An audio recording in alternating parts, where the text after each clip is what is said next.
Good morning. I'd like to call this session of the Public Service Commission to order. Secretary Burgess, are there any changes to the final agenda? Good morning, Commissioners. There's one change to the agenda this morning. Item 361, which is case 16E0480, which is a petition for approval of Openway Riva Centron meters, is over. Thank you. We'll start with item 301, case 17E0194, which is staff's report on 2017 electric summer preparedness, presented by Mike Warden, Director of the Office of Electric, Gas, and Water, Leka Jonai, Chief of Bulk Electric Systems, and Paul Darmetko, Engineer 3, Electric Rates and Tariffs. Mike, the floor is yours.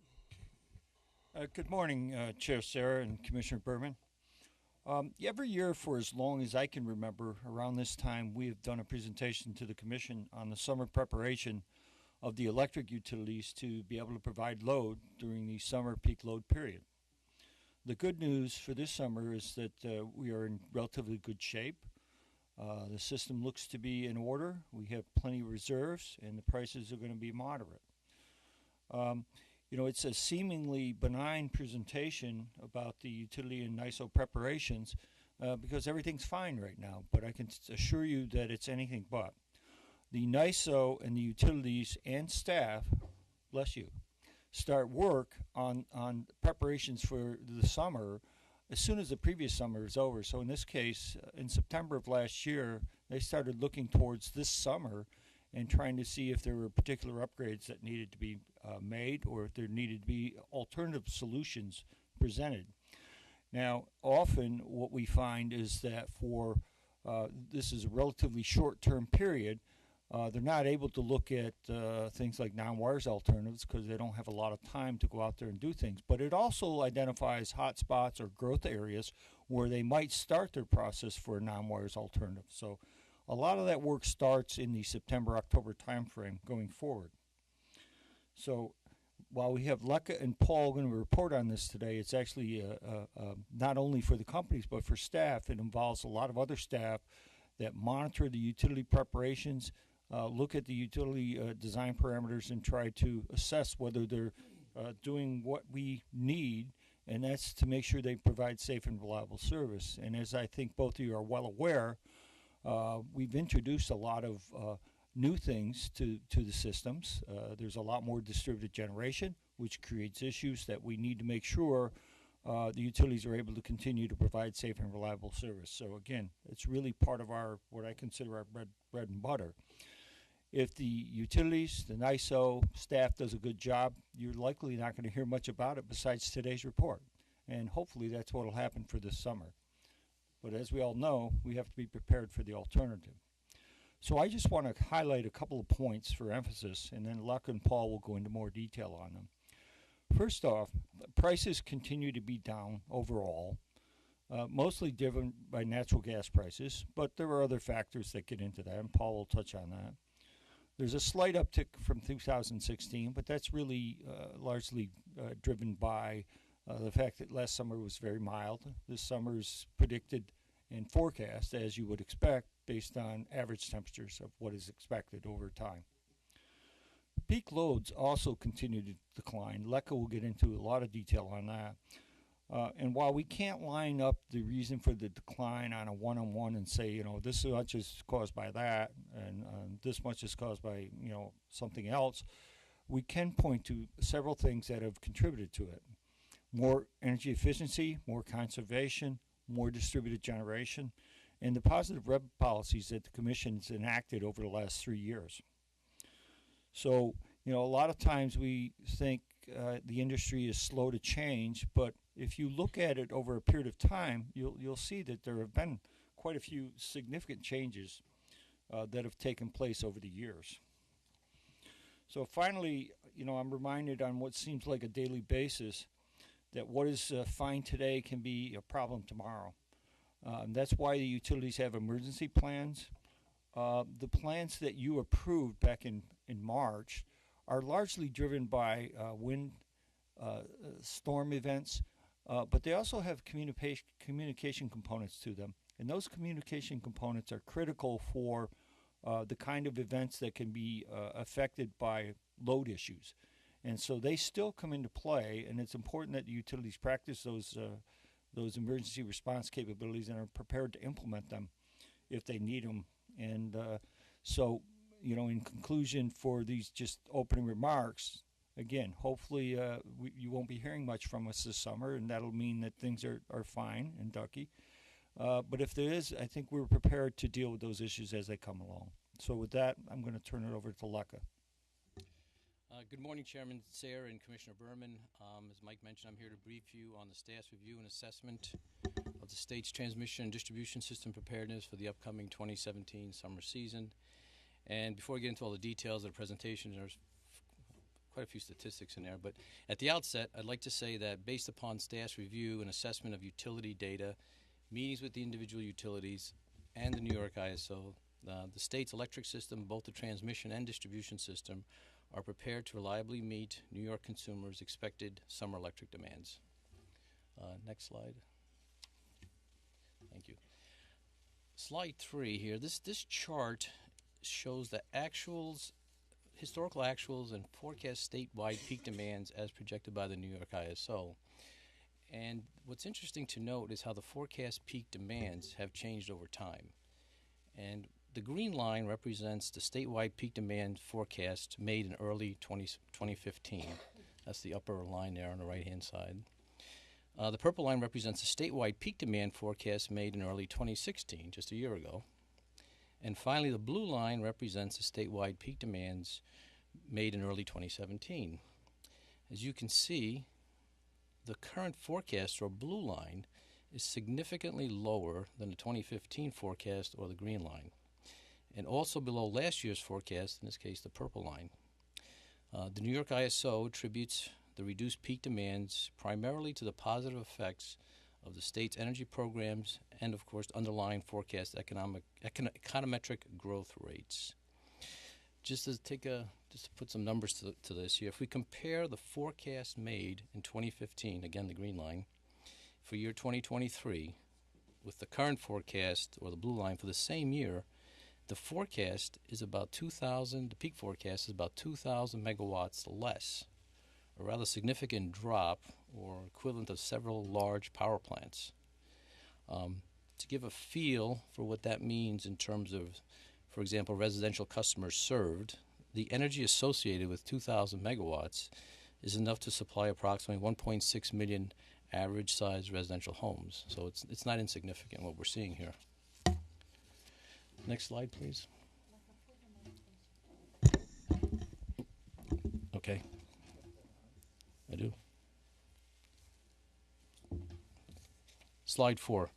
This chart shows the pieces more granularly that are helping cause the decrease in peak demands. The blue bars represent the forecast energy efficiency impacts, and the red bars represent the impacts of distributed generation. By year 2023, the combined effect of energy efficiency and distributed generation is expected to triple to over 2,500 megawatts from the current forecast for 2017 of about 800 megawatts. Next slide, please. Slide 5 shows the available capacity for 2017 to meet expected customer demands. The installed capacity is comprised of installed in-state generation capacity, special case resources, and net firm imports from our neighboring ISOs. And the total capabilities, when you sum those all up for 2017, is approximately just a little over 41,000 megawatts is available to meet expected customer demands for the summer. Next slide, please. This table shows a forecast statewide peak demand of nearly 33,200 megawatts for the summer of 2017, down from last year's forecast of 33,360 megawatts. To reliably meet this peak demand for 2017, the New York State Reliability Council has determined that a minimum installed reserve requirement of capacity of 18% above the forecast peak demand is required. This 18% installed reserve requirement results in a 5,972 megawatt minimum requirement, or or a total installed capacity requirement of 39,150 megawatts.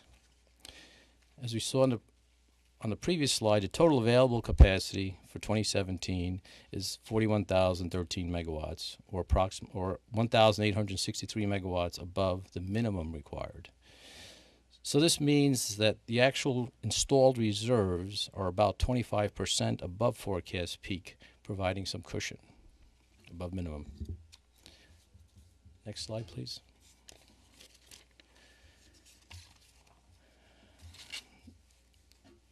As you're well aware, Con Edison has quite a complicated distribution system comprised of a number of individual networks that from time to time can experience various issues that require local solutions to provide load relief or demand reductions.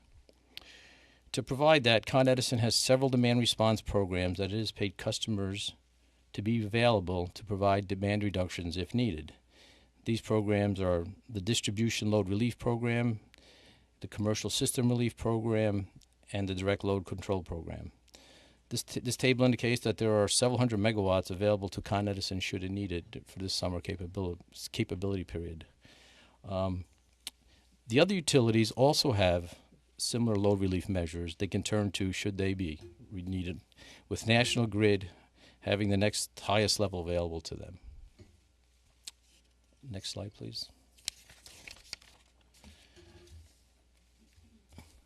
Finally, this slide at a high level summarizes staff's actions, findings, and some observations that allowed us to conclude that the state's electric system is prepared to reliably meet this summer's expected customer demands. As I stated at the beginning of my presentation, based on the information we reviewed and conversations we had with all the utilities and the New York ISO, we conclude that the state's electric system is prepared to reliably meet New York consumers' expected summer electric demands. One thing I'd also like to mention is that later today, the New York ISO will be releasing its so-called Power Trends report later this afternoon, and which basically summarizes bulk system activities and accomplishments, and also discusses issues that it sees maybe on the horizon going forward. So that's just an informational point. That completes my presentation. I'll turn it over to Paul for the remainder of the presentation. Thank you. Also, I'd be happy to answer any questions that you may have as a result of that presentation. All right, thank you. Good morning, Chairman Sayer. Good morning, Commissioner Berman. In this portion of the presentation, I'll be providing you with a summary of how the utilities have performed at reducing the electric supply price volatility for their full-service residential customers. I'll provide you with an overview of the utilities' residential electric supply portfolio composition for this summer. I'll compare this summer's forecast electric market prices to last summer's actual prices. And finally, I'll provide you with a summary of the state's historic electric supply costs. This graph shows the results of the utility's electric supply price volatility mitigation efforts since December of 2008.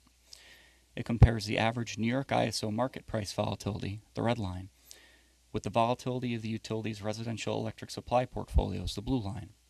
Or more simply stated, the lines show what the volatility of the utility's portfolio would have been had they only purchased from the market versus what it actually is because they engage in hedges. Each point on the line represents the volatility over a 12-month period as measured by the coefficient of variation. As you can see from the chart, the utilities have continued to do a good job at reducing the portfolio price volatility compared to market. The recent high points in the chart represent the volatility that was experienced as a result of the polar vortex in the winter of 2014. The most recent run-up and then drop is a result of a combination of electric market prices steadily falling and a price spike that occurred in February of 2015. This price spike was nowhere near as high as in the prior winter, but it did cause the volatility to rise. The sudden drop in volatility is due to the February price spike falling out of the 12-month rolling average.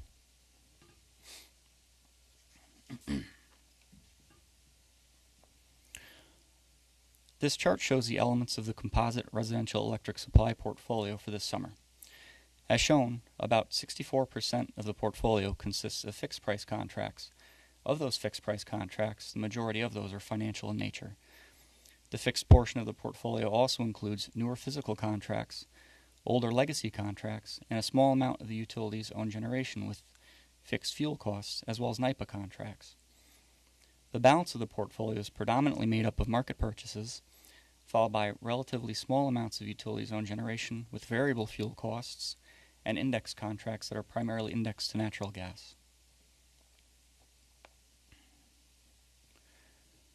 This chart shows this summer's expected energy market prices based on NYMEX futures and how those prices compare to last summer's futures and actuals for New York City, Hudson Valley, and Western New York, or New York ISO zones J, G, and A respectively. Last summer's expected energy market prices that we reported to you last May are in green. Last summer's actual market prices are in blue, and this summer's expected market prices are in red. Last summer, as you can see, energy prices in New York City and Hudson Valley ended up being very close to what was expected going into the summer. However, in Western New York experienced greater congestion than was expected, which led to actual prices that were higher than what was estimated. This summer's energy prices in New York City and Hudson Valley are expected to be higher than last year, mainly due to increased natural gas prices, whereas in Western New York, the prices are expected to be held in check due to the availability of imports into the area.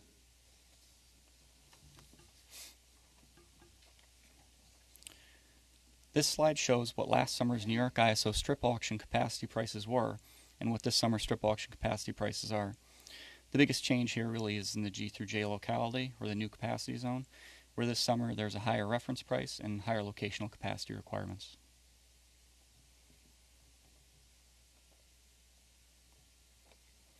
This last slide is something we put together a few years ago, and it's really just to provide a bit of context on the supply costs in New York State.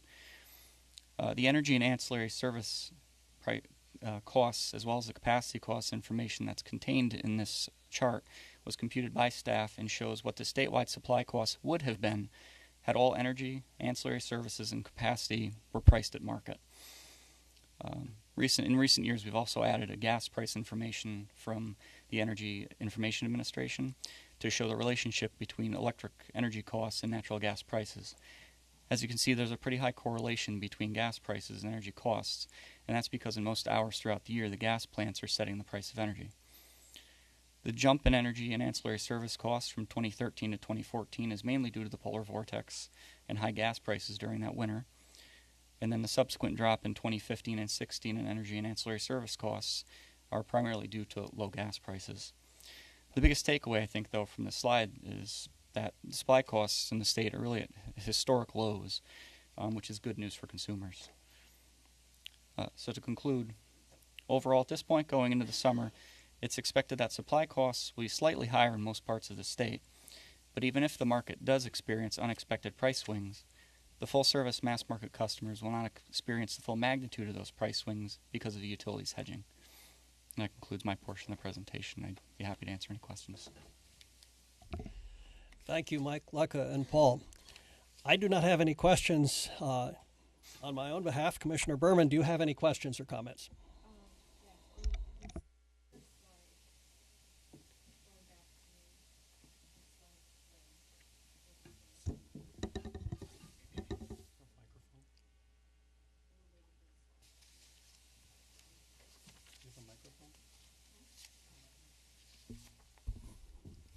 Thank you. The one with the load forecast, I think that was page Yeah, number 3.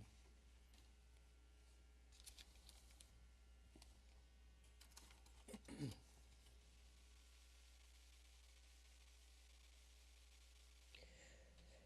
If the economy improves, what happens to the load forecast?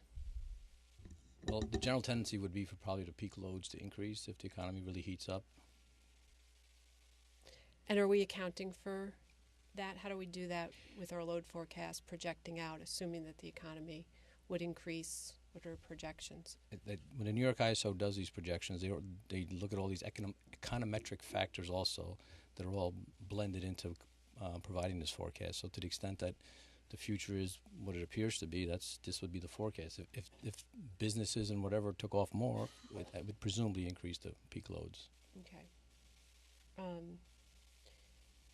Thank you. I have no further questions. Thank you very much. We'll move to the next item on the agenda.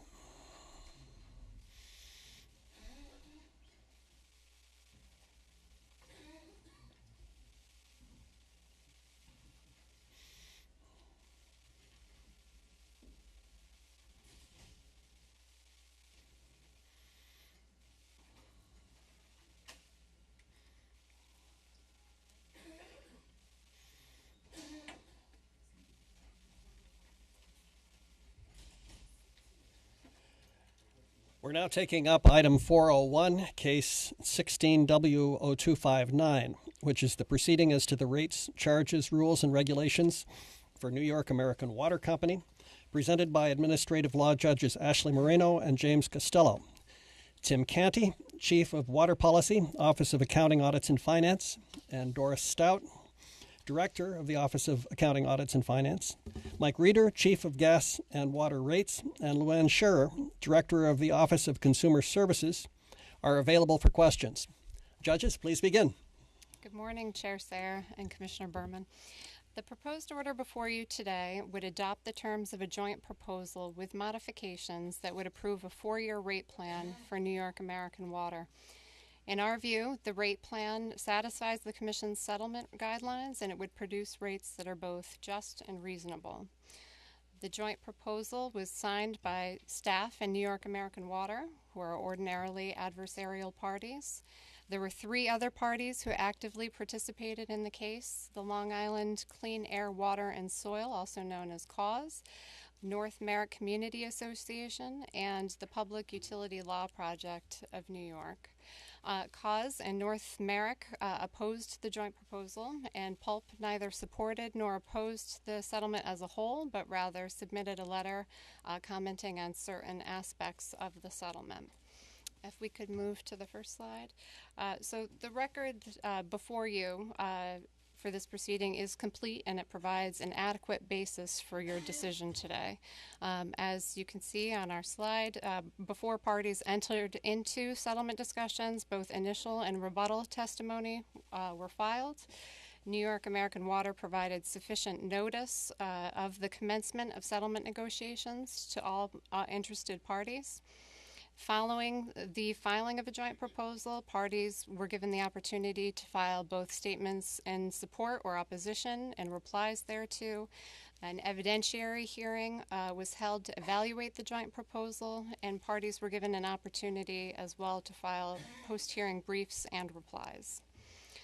And the record also reflects input from members of the public. 6 public statement hearings were held where approximately 60 statements were made on the record by members of the public, elected officials, and parties to the proceeding. And in addition, over 1,300 written comments were filed for your consideration. And broadly, those concerns include existing and proposed water rates and their affordability, especially as compared to neighboring municipal water systems, and also the quality and service provided by New York American Water. And these comments are discussed in greater detail in the draft order before you today.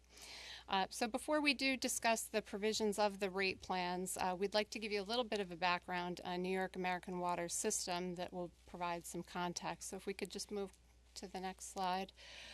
The New York American Water service territory spreads out over some distance. There are the bulk of customers are in Long Island. And currently they have 12 water districts which were acquired over time. Those districts are currently served by 4 different tariffs with different terms and conditions, and their customers are currently billed on different billing cycles.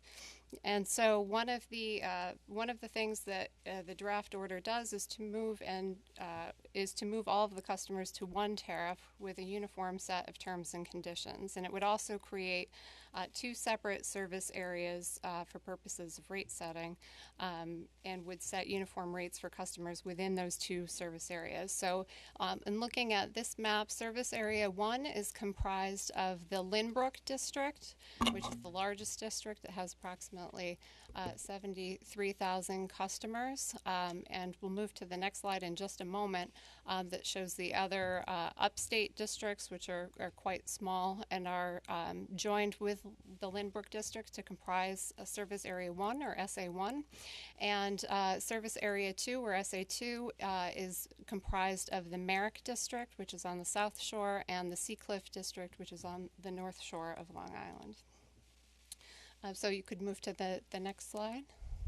So you can see there are scattered systems throughout upstate New York that have the stars next to them. They are much smaller systems, and again, those are with Lynbrook represent Service Area 1. So if you could move to the next slide, please. So the rate order approves revenue increases quite a bit lower than what was originally proposed by the company. When the company initially filed, it was looking for an increase in revenues of $5.8 million. That's incremental, which we'll get into in just a moment, in Service Area 1, and $2.7 million in SA2. The resulting rate order before you includes a 4-year plan that would span between April 1st, 2017 through March 31st, 2021. And in rate year 1, the increases for Service Area 1 is $3.26 million, and for Service Area 2 it's $330,000, and those again are the incremental numbers. And as you can see, when the company originally filed, they were looking for a return on equity of 10.75% with a 48% equity ratio.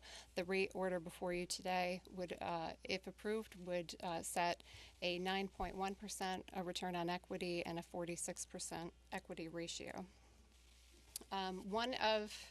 And just looking at this while it's up, one of the notable differences when the company initially filed, they were seeking recovery of a large project, a geothermal pilot program in the Valley Stream School District that was $4.5 million. The resulting rate plan before you only allows $130,000 as a research and development cost, as opposed to including it in the project as a whole in base rates. So that's one of the large ticket items.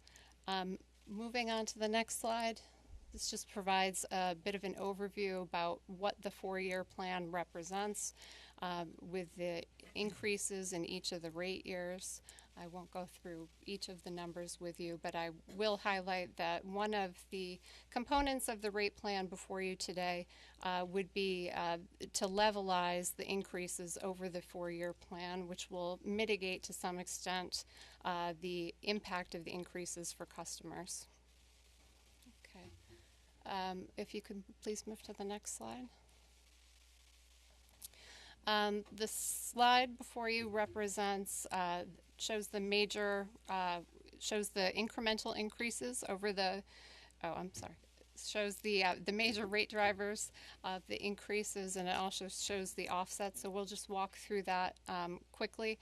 Just looking at the slide, you can see that the revenue increases are a bit higher than what we just meant, and that's the difference between incremental.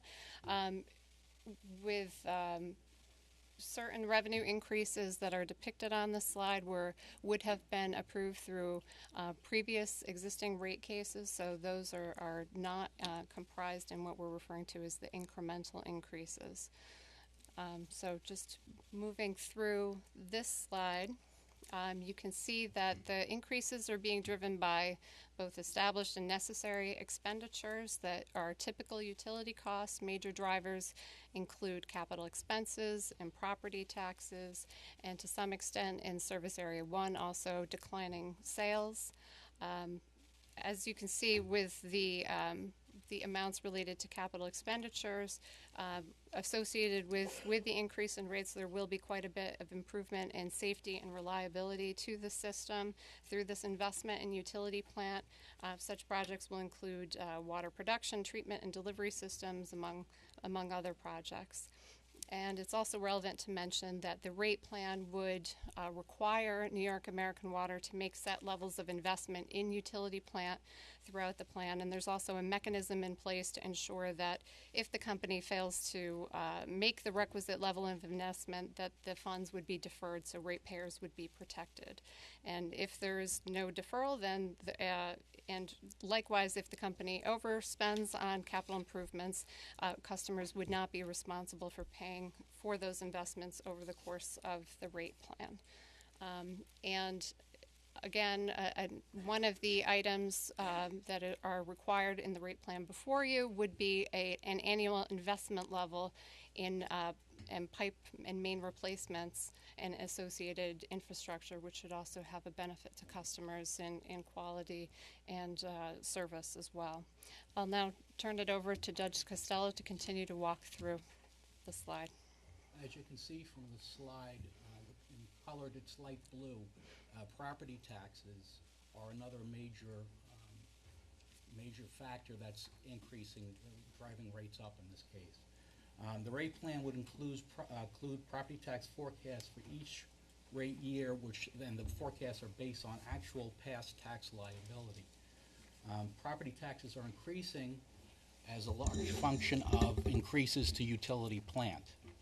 And the first year increases as well as the subsequent year increases on rate years 2 through 4, there are 4% projected increases in tax liability.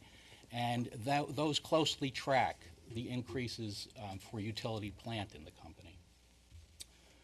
Also included in the rate plan before you with respect to property taxes is a property tax reconciliation mechanism, which will provide protections for both ratepayers and for the company.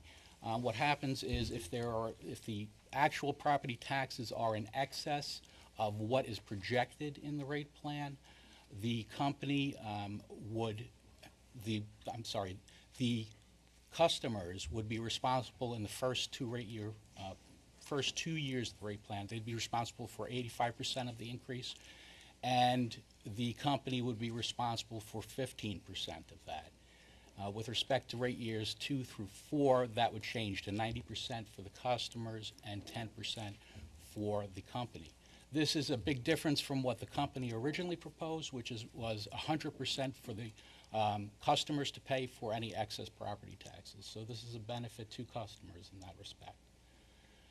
There's also a downward modification where if property taxes are less than what are projected, the ratepayers will get 100% of the difference, unless the company can come in and show that they had a direct effect. Their actions were the direct cause of the reduction in property taxes, in which case they'd be able to get either the 15% for the company or 10%, depending on which rate year we're talking about.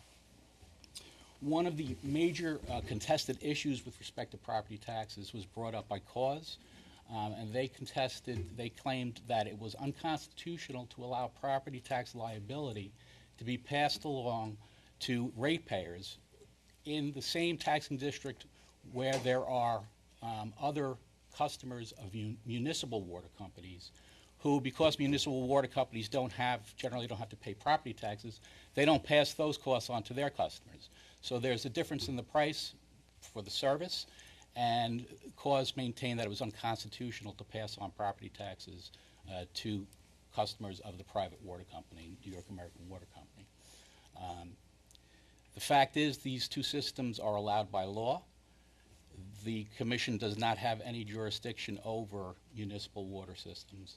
And the private water systems, it's a necessary and a cost of business which is allowed to be passed through to ratepayers. And it's necessary to allow them to achieve a rate of return that is fair. If you'll also look on the slide, you can see looks like orange, red, some sort of red color, there it shows the declining sales that are also the declining sales driving up prices, and that's shown in red. There are under that line for declining sales, you'll see offsets to the rate increases. One of those offsets is for state income tax liability. In 2014, the state changed its tax law to allow qualified New York manufacturers to have a 0% state tax liability. And New York American Water Company, through previous rate plans, had been funded for state income tax liability. So they are deferring that amount, which will be paid back to taxpayers in this rate plan. However, and there's also, you'll see that there's zero tax liability and these deferrals. However, there was a recent change in law which appears to make water companies not qualify for the qualified New York manufacturing credit. And because of that, the draft order before you would direct the secretary to issue a notice instituting a proceeding to determine how this affects the rate plans before you.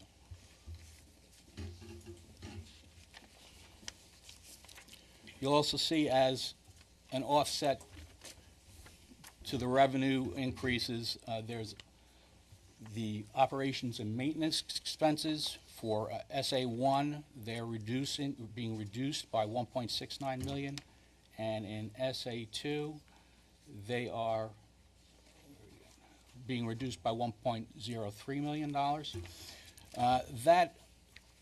Those reductions show that there are earnings sharing mechanisms in place for the company, and they kind of establish that these earnings sharing mechanisms that are currently in place have been effective to make the companies seek cost efficiencies. And the plan before you also would continue the earnings sharing mechanism so that the company would have an incentive to continue seeking cost efficiencies. There are other provisions of the rate plan before you that also would address issues with respect to customer service and also water quality.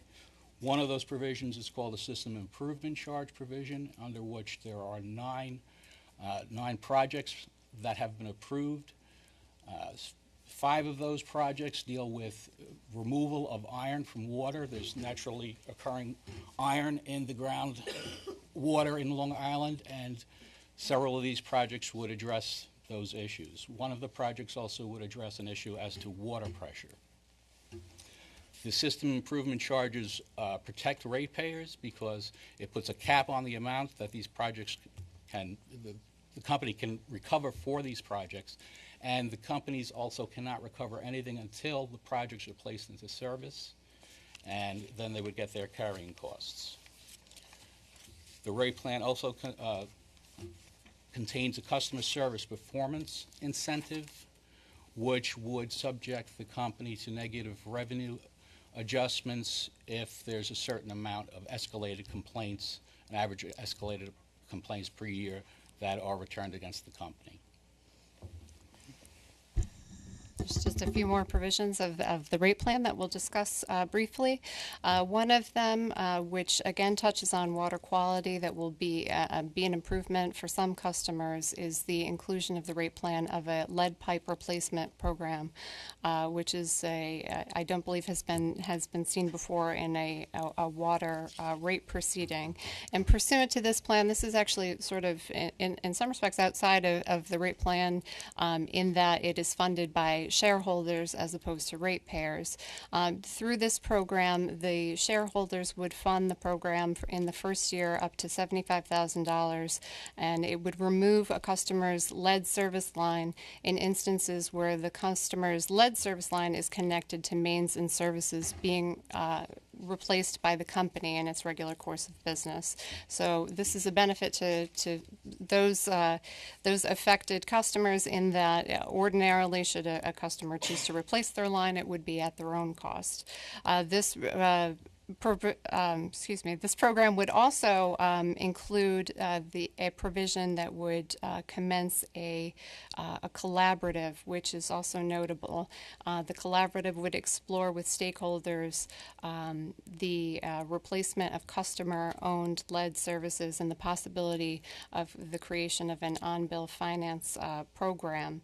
And importantly, there are funds available that have become recently available by acts of the legislature to make funds available to municipalities for the replacement of customer-owned service lines, lead service lines, and this would also produce a platform by which the company and staff might better inform some municipalities about their eligibility for this program and to help them perhaps become familiar with the process for applying for such funds.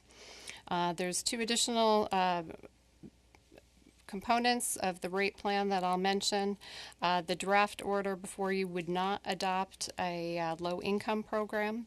The draft order acknowledges that the Commission recently directed Suez in its rate proceeding to work with staff and interested stakeholders to design a low-income discount program.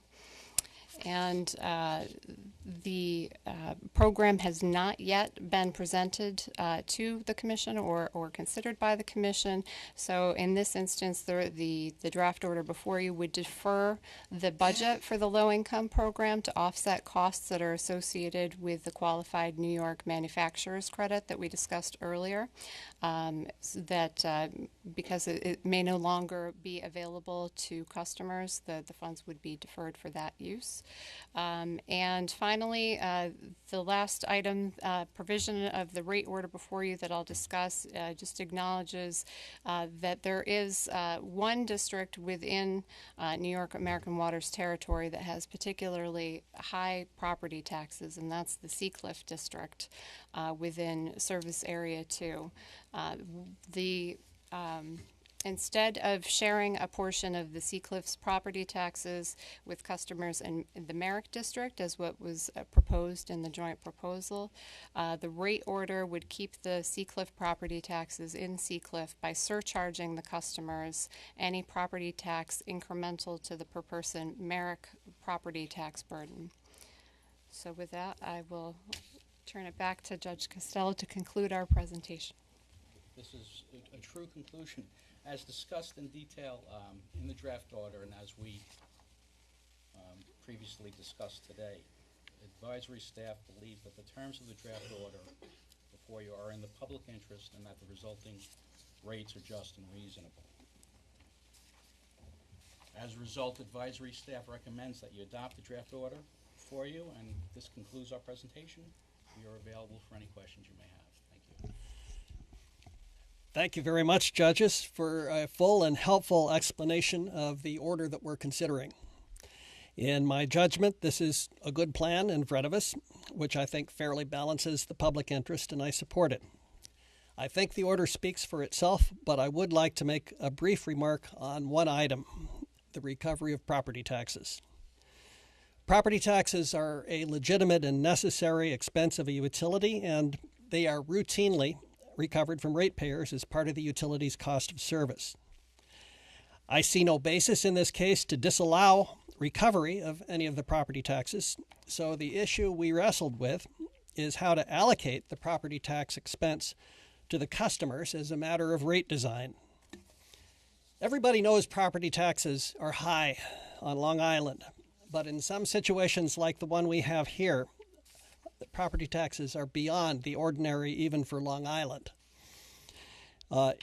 In the Seacliff territory of this company, local property taxes are more than half of the utility's expenses.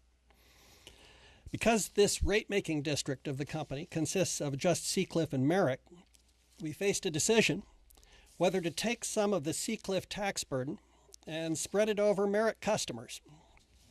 Now, that kind of spreading makes perfectly good policy sense if you've got two adjoining water districts where one district incurs taxes on property such as wells and treatment and storage facilities that also benefit the other district. But that's not the case here. Seacliff's and Merrick's water systems aren't interconnected, and in fact they're separated by the width of Long Island. So when presented with the idea of shifting some of Seacliff's property tax expense to Merrick customers, I concluded that that just wasn't fair. So this order leaves Seacliff's taxes in Seacliff, which means, as a result, Seacliff customers are otherwise getting a higher rate increase. But that's the kind of tough choice that this commission has to make. Commissioner Berman, do you have any questions or comments? I have several, both comments and questions. The first question is, since my iPad's not pulling up the PowerPoint, does someone have a copy that they can give me? Not you, Ashley, because I'm going to need you. All right, you can share.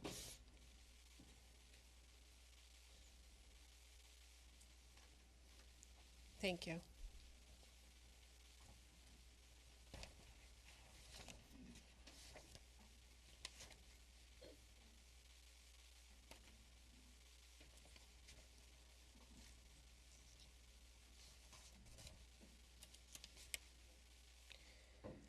My first threshold question is a legal one. If I voted no on this item today, what does that mean ramifications-wise for moving forward on this? What happens? What's the potential liability issue from a monetary perspective?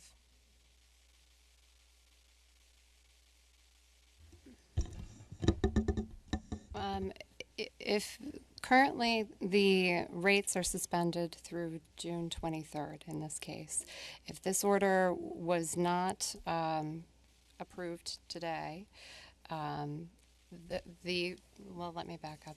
The rate plan before you requires the company in any event to accept the rate order.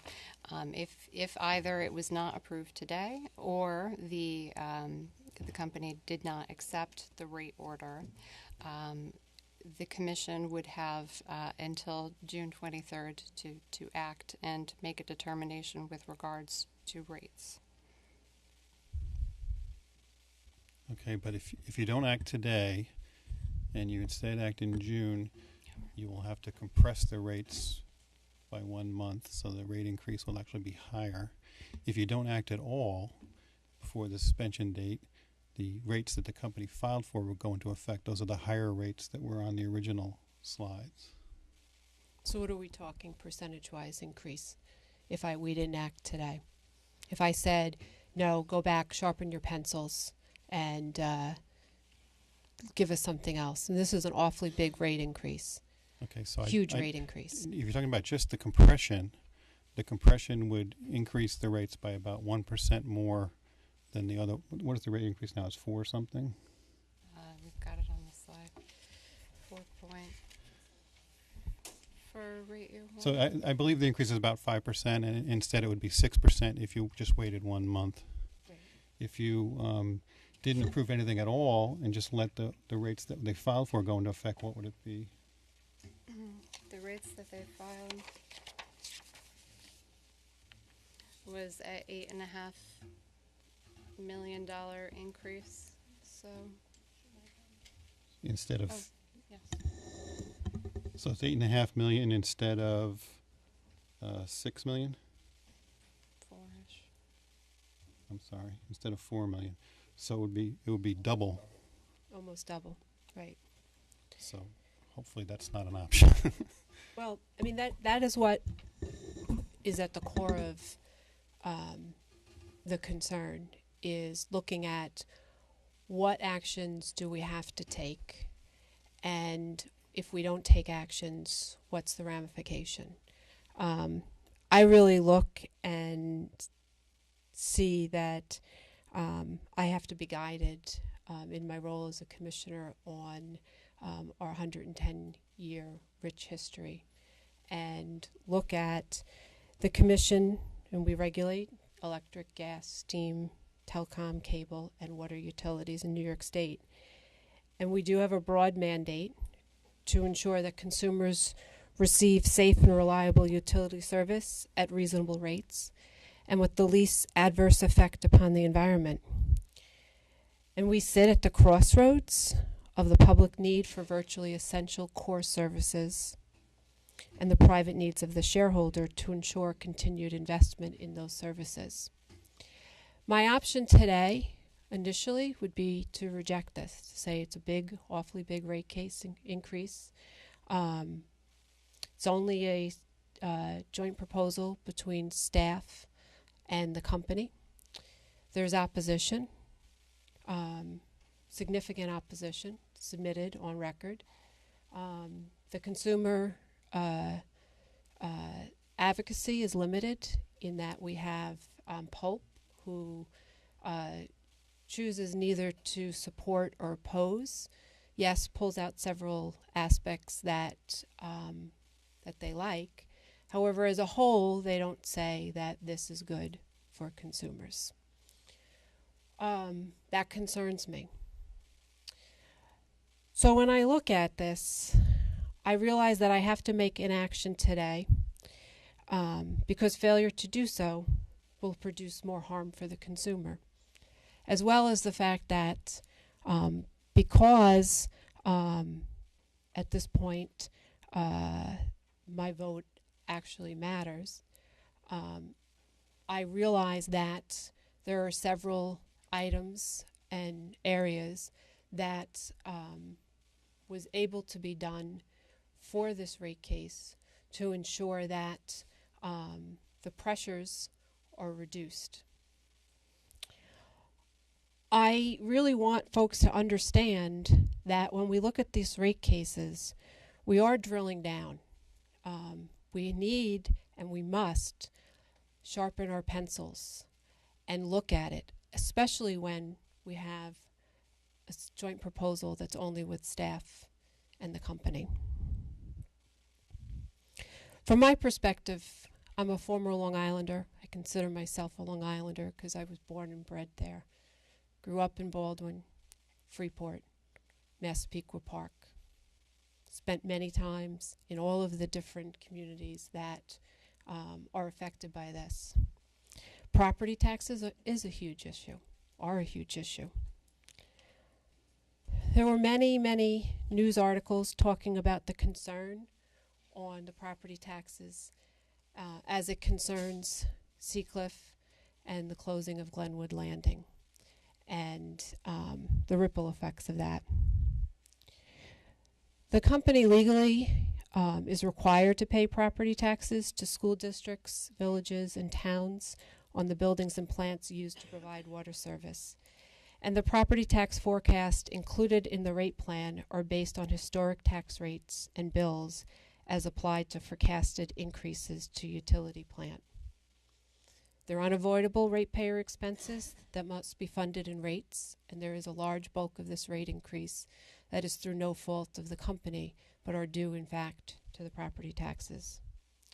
However, if the forecast turns out to be too high, ratepayers will recover 100% of the difference through an adjustment mechanism.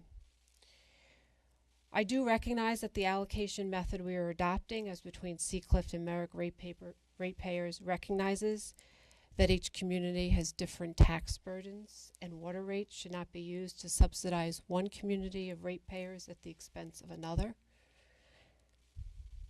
I do recognize that one underlying factor for Seacliff is the power plant closure that generated a taxing issue. So what is the good news here? The good news is that we are looking at this and we're laser focused on it. We are going to be focused on where can we find some more savings. The company with the pipe replacement program is going to bear full cost of that. It's a small amount, but it's still the company that's bearing that cost. And we also recognized that the state legislature this very budget, saw the wisdom of giving some money to help with some of the water issues. I would like Ashley to speak about the next steps with that and focus in on the municipality aspect of it. Sure. Well, as you mentioned, there was recently in the budget bill, there was $2.5 billion that was allocated to deal with infrastructure issues relating to water and sewer.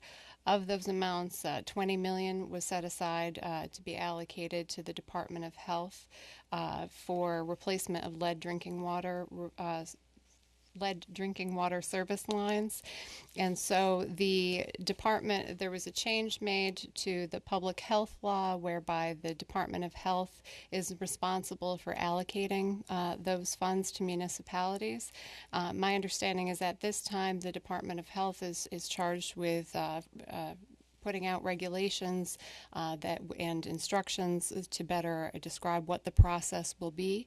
I think one of the benefits that's included in the rate plan associated with the lead pipe replacement program is this collaborative so that both staff and New York American Water have the opportunity to work with municipalities to advise them of the availability of these funds and also to keep in touch with the Department of Health and to better inform those municipalities about how they can pursue those funds to better serve their constituents as well as New York American Water's ratepayers. Okay, thank you. It is very important to me that the outreach to the municipalities, since it does appear that the municipalities themselves have to apply for these funds, that outreach is very clear and robust so that municipalities can understand and take advantage of it if it's appropriate for them to do so. Okay. So the geothermal Valley Stream project was one that was announced a few years ago. It was one that was with American Water and the Valley Stream School District. Who at the commission is looking at the success of that program, the lessons learned from that program? That would be my staff.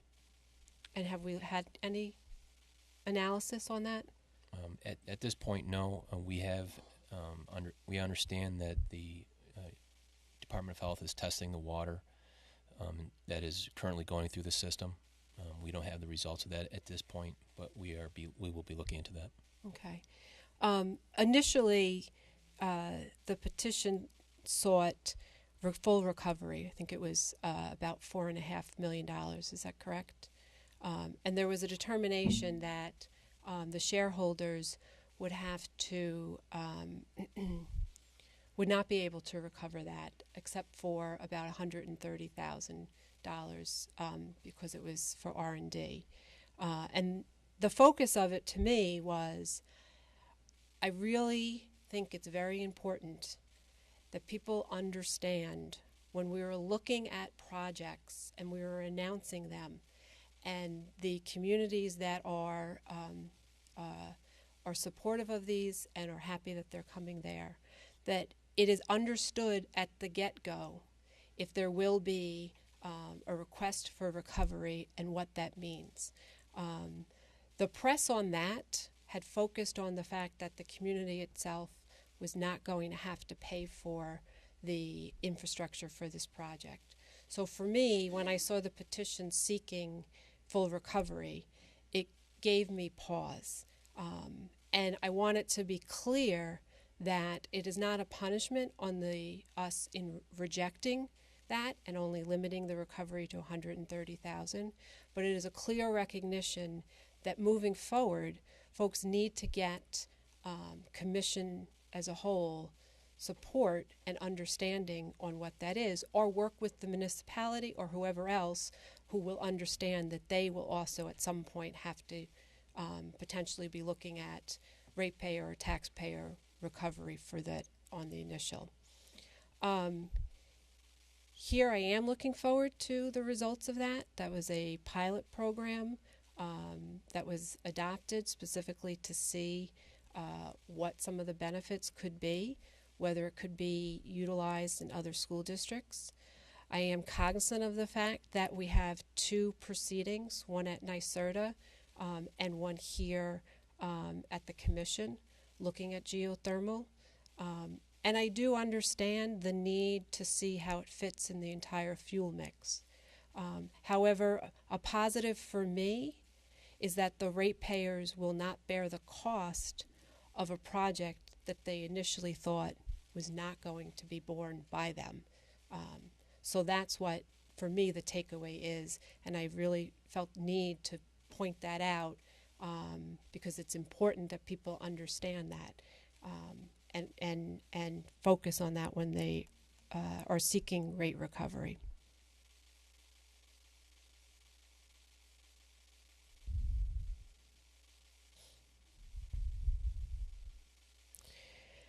There were areas in the joint proposal that were not well developed. The low-income program was one of them. If it was truly a good low-income program, I would support it. I did look at all of the testimony and didn't find myself persuaded that this was one that merited ratepayer dollars being utilized, was not well flushed out, and wasn't clear for the long term how this will benefit not only the low income customers but the community as a whole. I am cognizant of the fact that in the Suez rate case that we did carve out for the first time an opportunity for the company to showcase whether it was appropriate for a low income water program. They have to come back to the commission. So that low-income program does not mean that we adopted it and it will go forward. There has to be a record to support that it actually will be a good low-income program. There are many different things that will have to be in there, including data collection, the number of customers that are terminated from because they can't pay, how many of them actually are affected by this, and all the different details that I'd like to see flushed out. So at some other time, we can look to see whether or not it's something that we should adopt in other water rate cases. But right now, the joint proposal was lacking in showcasing that this was the right time, especially with a pending pilot that we haven't gotten the results on yet, even to say, yes, it's good, let's try to implement that.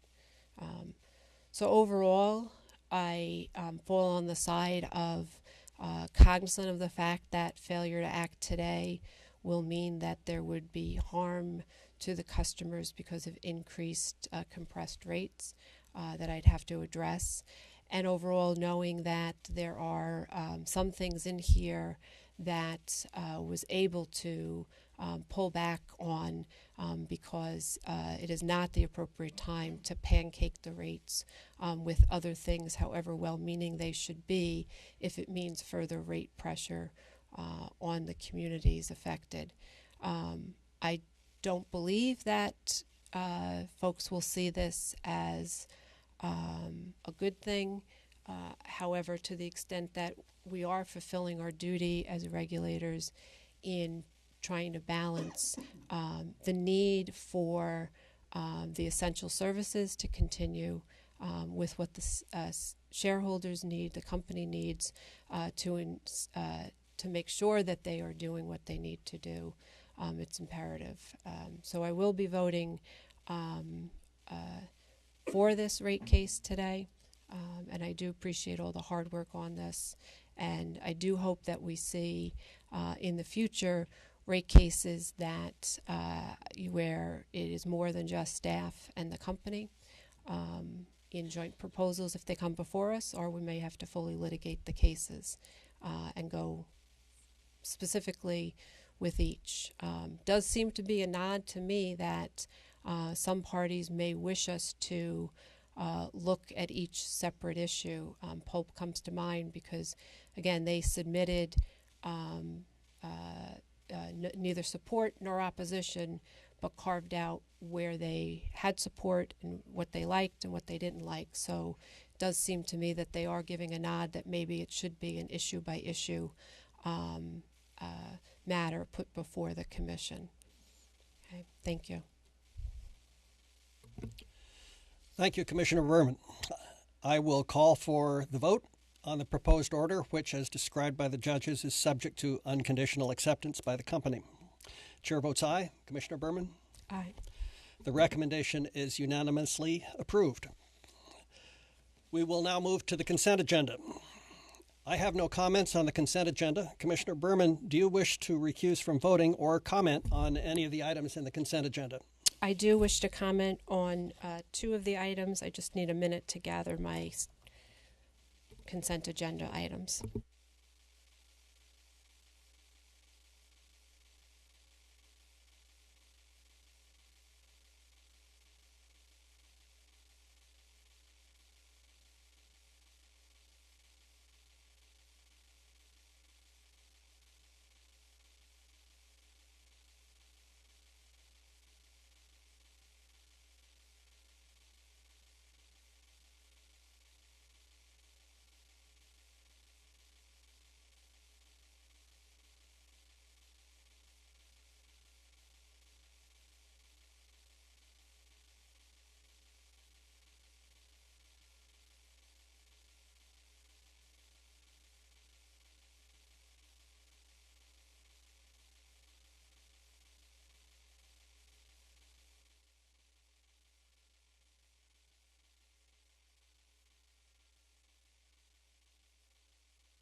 I'm ready. So item 262, which is a proceeding on the motion of the commission in regard to reforming the energy vision, petition of Niagara Mohawk for limited waiver of tariff electric provisions. Here today we're focused on approving National Grid's petition to waive the monthly incremental metering charge as it experiments with the residential voluntary time of use rates. Believe this is part of its demand reduction rev demo project in Saratoga County in the town of Clifton Park. Is that correct? I can answer that. It's Marco Padula, Deputy Director of Markets and Innovation. Yes, that's true. Okay. Clifton Park peak load we're not reduction approving program. the rev demo. We're just approving making sure that the waiver of the charge is done. Is that correct? That's correct. Can you explain why we're waiving it for these customers in the rev demo as opposed to others? Sure. Thanks. So the voluntary time of use rate that's in effect is in effect across the whole service territory. And when a customer voluntarily chooses to opt into that rate, there's an existing additional, I believe it's $3 and some change, customer charge to cover the metering costs. When a customer who is in the Clifton Park Rev demonstration project opts into that voluntary time of use, the actual meters that are being installed in Clifton Park under the demo project are already being funded through the Rev demonstration project. Therefore, without the waiver, there would be a double recovery. This prevents the double recovery of the meter costs. Great, thank you. This one is a good news item because it is flagging a potential problem with double recovery if we didn't address it. So I am going to vote for it. I do flag for folks that I continue to want to see more drill down and analysis on rev demos and looking at some of the costs and benefits and lessons learned, and what needs to come back to the commission. I know staff is working, and the folks involved in the REV demos are working diligently, and kudos for that. We've had some really good demonstration project ideas. However, I do want to see it flushed out more for the commission as a whole to look at and understand what the landscape going forward looks like and what people need to prepare for, and also to the extent that there may be some things in there like community choice aggregation or other things that need to, from other orders that we've done, come to the commission for approval before it goes forward. Before folks go too far down the road, they really should come and come to the commission for decision making on that, or at least flag it, at least for this commissioner, on what we need to look at, because I really don't want to miss the core issue until after it's too late, and want to weigh in on it. So it's important. I know staff has heard me say this before internally, but I really want to make people aware that I am very much wanting more information that is takeaway analysis, not just the analysis to say yes to the program, but further and a drill down on it. I think that can benefit all of us. The other item that I want to talk about is item 369, Consolidated Edison Company of New York tariff filing to revise PSC number 10, Electricity General Rule 8.3, generating facilities used on an emergency basis for export to permit the export of electricity discharged by battery storage systems during demand response events under the Brooklyn Queen Demand Management Program. Just need a minute to pull up my notes to myself.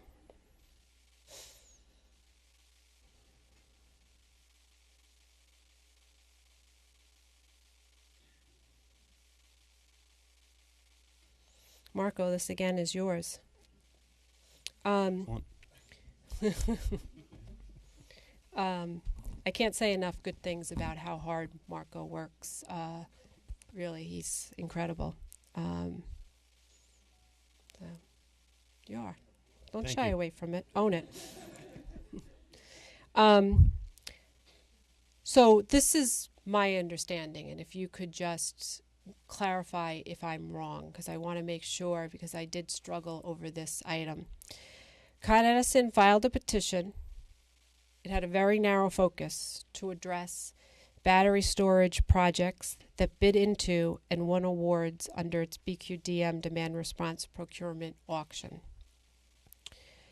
Now, as part of that BQDM DR program, Con Edison procured demand response assets for both 2017 and 2018 summer capability periods through an auction mechanism. And then as a result of the auction, Con Edison was able to enroll customers who plan to use battery storage as their source of demand response. So if we didn't adopt this modification to the tariff, batteries would be locked out of participating in the BQDM DR program because it's not in the tariff. So it's a tariff issue in terms of the language. So this helps to expand for Con Edison the applicability of the tariff revisions, not just to the BQDM program, but we're going further because we anticipate, again, we're looking at what does this mean in the bigger picture. So there was some question because it was initially brought in and was narrow to the BQDM because that's where the need was because of the 2017-2018 auction. It didn't make sense to not apply it to all of Con Edison if Con Edison looked at it and realized that it was appropriate and they could do it without any harm to customers and to the program, but it actually benefit. So by expanding it through this tariff revision, we're expanding it to all non-wire alternative projects in Con Edison's territory. So essentially, this just eliminates the barrier for Con Edison to have to come for future tariff filings each time they want to pursue a non-wires alternative that includes battery as a selected alternative. Is that correct? Yes. Yes. But we do make clear to the market here, this is, I think, the signal we're trying to send also, that batteries are not excluded. We're not picking batteries over another. We're just making sure that it's clear and that the tariff itself does not trip up this issue. Correct? Okay. Correct. So I believe that the non-wire filings have been very broad. They ask for DER alternatives. They do not reference, as they should not, any specific technology solution. Correct? Yes, correct. Okay. We're doing well so far. So tariff revisions to allow for battery discharge from customers with hybrid PV battery storage systems eligible for the value stack under VDR. That's not what we're doing, right? We're not looking now at the eligibility for this under the value stack of DER. In fact, the Commission will be acting on the VDER implementation plans at some point in the near future. Okay, so that aspect of it is still an open issue. Okay. So I guess the question then becomes, since we took the narrow petition and then expanded it to all of Con Ed territory, then the question becomes, why not then expand it further? And I think my understanding is that we don't go further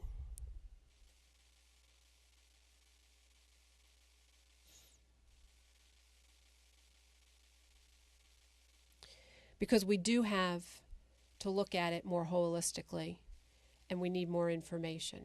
So, for example, outside of Con Ed territory, other utilities need to look at and see how it applies, whether it makes sense for them. And this order then gives them the direction that they should look at exploring these options and come back to the Commission, and we'd weigh in on that. What are the other reasons that we're not expanding? So the biggest reason is you want to have the compensation mechanism follow the ability to allow for injection. So we've done that through tying it to the NWA provision, NWA offerings like the BQDM. But to say, for example, to expand it to the demand response programs, the dynamic load management programs, would not be appropriate until we get additional information from the utilities in terms of, for example, what is the baseline calculation to be used for battery injection under those programs and the appropriate compensation mechanism. Okay. So it does seem to me like that is then the next step and separate. So looking at it from how to take it up in phase 2, is that where the place would be? For the dynamic load management tariff filings, the utilities would actually present their findings in the annual reports that come in December. December 2017. They would propose tariff filings that would become effective for the summer capability period. Okay. Okay. Is there anything further you think or your colleagues think is important to reflect as to what we're doing now and what we may do in the future, and the distinction between the limitation here in this being just somewhat of a housekeeping clarification for the tariff, but is not expanding beyond that to the value DER compensation aspects?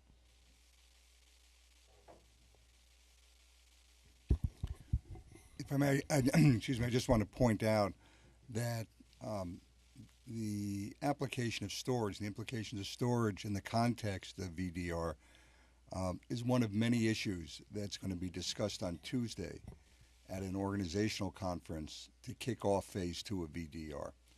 So that will be a topic among many that will be discussed over the coming months, with specific recommendations coming to the Commission as to the compensation mechanism that would be appropriate. And the VDR process, I think, will weave together a number of regulatory threads that exist currently involving storage issues. Okay, great. If someone wanted to find out about that organizational meeting, is it open to the public? It's open to the public. A notice was filed and in the proceeding, which is 15E0751, and the proceeding will be webcast. Excellent. All right. Thank you very much. So those are the only two items that I had. I wanted clarification to make sure we were focused on these items. So thank you. Thank you, Commissioner Berman. I'll call for the vote on the recommendations on the consent agenda. Chair votes aye. Commissioner Berman? Aye. The recommendations are unanimously adopted. Secretary Burgess, is there anything further to come before us today? There's nothing further today. The next commission meeting is June 15th in Albany. This session of the Public Service Commission is adjourned.